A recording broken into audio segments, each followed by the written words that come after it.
we're going to kick it off, like I said, starting off with a story to do with a cryptocurrency. All right. Now, we have a special guest in studio to help us dissect and take a look at the benefits and potential of cryptocurrency in Zimbabwe. Of course, you've been hearing a lot about it. And if you are someone who is very well versed on the internet, then you understand a bit about what is happening with cryptocurrency, starting with Bitcoin and moving on to other various cryptocurrencies that have emerged. Now, we do have an expert called Vengai Jedere, who is a cryptocurrency expert, boasting of a wealth of experience in digital currency. Now, Vengai has created Africa's first NFT project. All right, now that's something to celebrate, called the Big 5 token. Vengai, thank you so much for joining us. Thank you so much. All right, well, I'm excited to have this conversation with you because creating the very first NFT project is something that is quite commendable. But let's start with the basics, okay? For everyone who is at home and who is watching, can you start by explaining to us what cryptocurrency is and what it entails? Okay, that's a very important question because so many people are losing money due to the misunderstanding of cryptocurrency. Yeah. So when crypto came, actually we can say Bitcoin because many people knows it as Bitcoin, but entails generally, overall, it's called cryptocurrency. So cryptocurrency is just money, just like to say rand, just like to say dollar, just like to say pound, just like to say any other currency that you can think about. It's not a company. It's not a program where you go and put money and then money starts growing. It's a technology, a technology that comes, even if you look back, going back to evolution of money. We had we had barter trade, metallic coins, paper money. Then we are in the internet era due to internet when it came. So they created what we call cryptocurrency, which is a world currency which is money that you can use anywhere in the world. So how it was built is built with what we call the technology behind is called blockchain, which is decentralized, whereby anybody anywhere in the world can access it. So when it comes to Bitcoin, it's money that you can be able to use anywhere. When I'm in Zimbabwe, it shows me as in Zim dollars. When I go to Botswana, it will change automatically into Pula.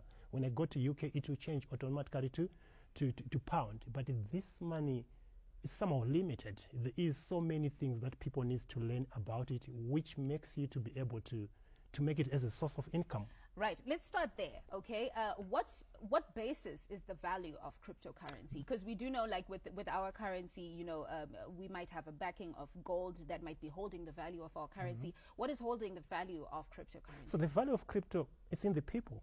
But now there's so many mechanisms, there's different mechanisms that actually the way it was developed for it to be always appreciating value. This is whereby if you look back in 2010, Bitcoin was just like 0.003, but today we're talking about BTC sitting at $24,000. So what affects its, you know, its fluctuation? It's like I'm saying, you're saying it's the people, yes. So does that mean that if I decide today that Bitcoin has to go for 22 cents?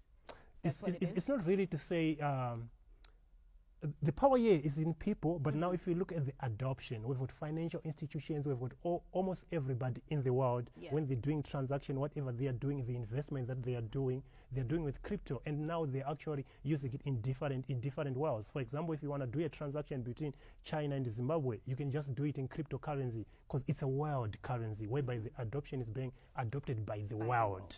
Okay. Yes. Well, that's pretty understandable.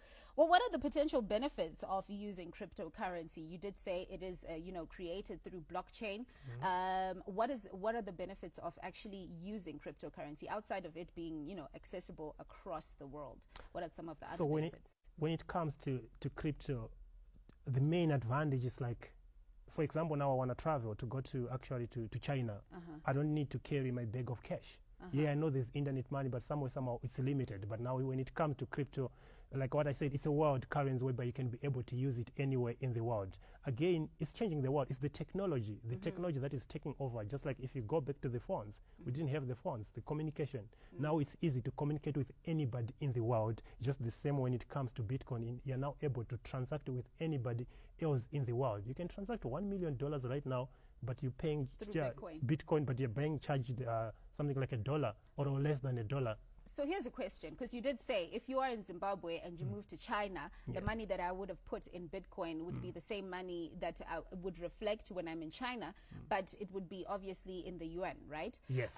So my question is the value is the value the same? So if I put $10 Bitcoin in Zimbabwe, will I get it as $10 Bitcoin in China? Yes, it's the same value. It's The the same value value. doesn't change, except if the value goes up when you're in the way, or the value goes down when you're in the way, and then definitely it will change.